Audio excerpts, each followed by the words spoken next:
Welcome back to the Lincoln Journal-Star Prep Extra preview video. Alec McChesney, Ron Powell here. We've had a couple of intense weeks of high school football playoffs, and now we're in the semifinal action, Ron. Starting in Class A, some high-profile matchups. Yeah, you know, things are starting to heat up just as we're really going to get cold weather. Yeah. It's going to be interesting to see how these teams handle the conditions on Friday night. It looks like, you know, temperatures in maybe the low 20s during the time of the games, and maybe a little windy. Yeah. So it's going to be interesting to see how these teams handle that. And we've talked about that for weeks, but now it might finally be coming to a head here where it's going to maybe change or maybe even alter some of these games. Oh, definitely, yeah. I mean, I think the teams that run the ball and maybe depend a little bit more on defense, they may have a little bit of an edge now on this weekend. So, of course, Class A, we've got Omaha Burke, top ranked. They're at home against Millard West.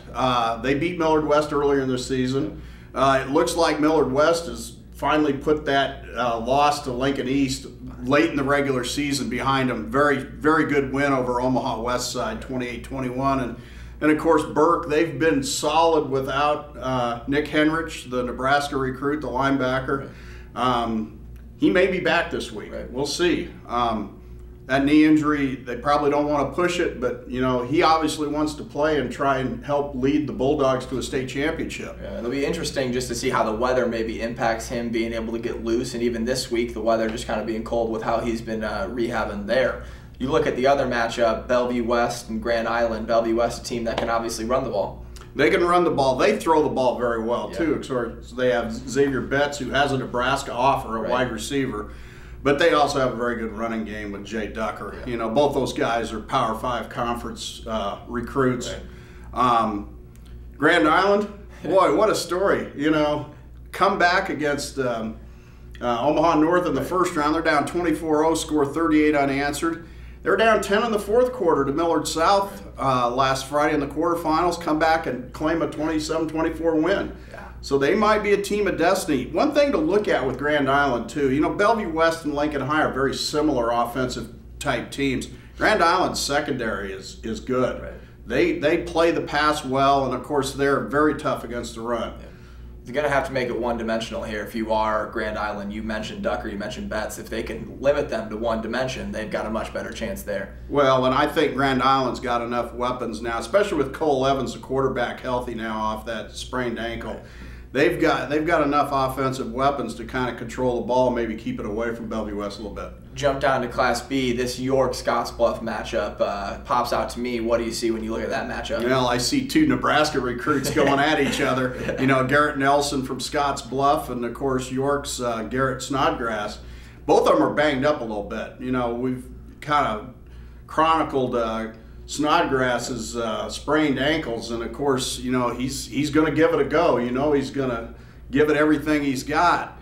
And of course, then Scottsbluff, you know, Garrett Nelson's beat up a little bit too, and he's a great defensive player. In that Scottsbluff game last week, down by however many points, they scored 46 unanswered to run away things, 60-38. Yeah, Scottsbluff has a lot of talent.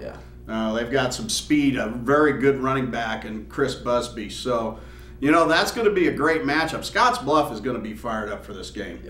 York ended their season last year in the quarterfinals, and they would love nothing better than to knock off the defending state champs in the semifinals. Then you hop to the other matchup, Omaha Skutt and Waverly there in the other semifinal. Yeah, Skutt 61 points in the quarters against Blair. They've got things going pretty good. Absolutely. With Jared Epperson, you know, the running back, and Waverly. That was you know, that win at McCook. There aren't very many schools that can say they've won a playoff game at McCook. McCook is, you know, a traditional power. That's just got to give Waverly more confidence. They, of course, played earlier this season, and Skutt won that matchup, but it was at Skutt on turf. This one will be on grass at Waverly. So. Absolutely. Jumping down to Class C1 here, what are you looking at in Class C1? Obviously Centennial, C2, but you look at C1 with Aurora Wahoo, that big matchup there. Yeah, you know, Aurora blew out Wahoo in week 3. And of course, boy, it was a beautiful late summer evening when they played. It's not going to be a beautiful late summer evening when they play this Friday. It'll be very interesting to see how Aurora's passing game with Baylor Shireman handles these kinds of conditions. Right.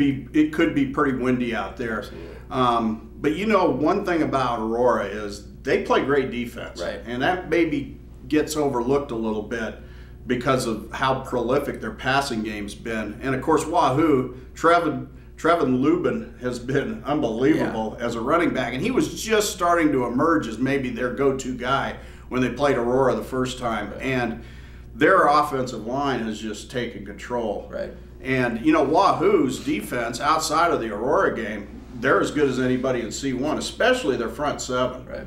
Now you jump down. Bishop Neumann wins on the last-second field goal, and now they've got Ord in the other semifinal. Yeah, what a great win for them over Pierce. Pierce has not even been challenged this year, and they claim that victory. One of the teams that Pierce beat was Ord earlier in the season. Ord probably gave Pierce their closest game heading into that game against Neumann. So keep your eye on the quarterbacks in this one. Eli Vedral for Neumann can pass and run. Jesse Ulrich from Ord, very good dual threat quarterback who can make a lot of things happen. Absolutely. This is an intriguing game because you get two teams from different parts of the state, and they're both kind of on a roll right now. And yeah, I was gonna say Ord winning 42-7 in those quarters looked impressive. Now I kind of precursored it, jumping to C2, Centennial up there taking on Oakland Craig. Yeah, Centennial pulls out a last-minute victory over BRLD, a team that Oakland Craig beat earlier in the season. Right. Two undefeated teams here. Centennial seems like one of those teams, you know, they've been building to get to this point. You know, they've gone undefeated in the regular season the last 3 years. Right. Got to the state finals last year. You know, a lot of the kids that are playing this year played on those teams. Of course, they got the all-state quarterback in Wyatt Ehlers, and he can do a lot of things. Last matchup in this C2 semifinals, Sutton versus North Catholic. Yeah, you know, Sutton, if you compare scores with Aquinas and Battle Creek, two teams that Norfolk Catholic played, and those were the first 2 rounds of Sutton. Right. If you look at those comparative scores, this thing looks like a dead even matchup. Sutton's running attack has really taken over here. Here in the playoffs, Brett Simonson's gone off for some big games, went off for a big game against Aquinas. And of course, Norfolk Catholic, they've got the Nebraska recruit, Ethan Piper, defensive tackle, great offensive tackle. And then, of course, they have the fastest high school athlete in the state in Dylan Kotz. So that's going to be a really, really good game, I think. Absolutely. Then finally, I think before we jump to D1 and D2, we've got 6-man for their semifinals. Yeah, their semifinals are on Friday night. Harvard is number 1, and they are hosting number 2, Wilcox Hildreth. Okay. And then the other semifinal is Hay Springs and Minutair. And that championship game is played at UNK out in Nebraska Kearney on next Friday. Nice. Okay. So and those are teams that really have not been challenged too much right now, and so these games should probably be a little bit closer than the 58-18 things like that. I think so. Yeah. Hay Springs handed Minutair their only loss, but they have played earlier. So then now yesterday on Tuesday there was the quarters of D1 and D2, and then their semifinals are next Monday. Our Monday. Okay. Yeah, and of course EMF, the cooperative. They're still undefeated. They're still going. Still going. They have Creighton in the semis on the road. That's going to be a tough matchup. Right. Creighton's been number 2 all season, and right now they look the part of the favorite in D1 right now. Absolutely. And then on the other side of that bracket, who do we got there? You've got Burwell and North Central. Okay. North Central beat an undefeated Nebraska Christian team in the second round. And of course, Burwell's undefeated. There's some playoff history with Burwell's, as well. Absolutely. So they're a team to keep an eye on. Absolutely. Now jump into D2. We had.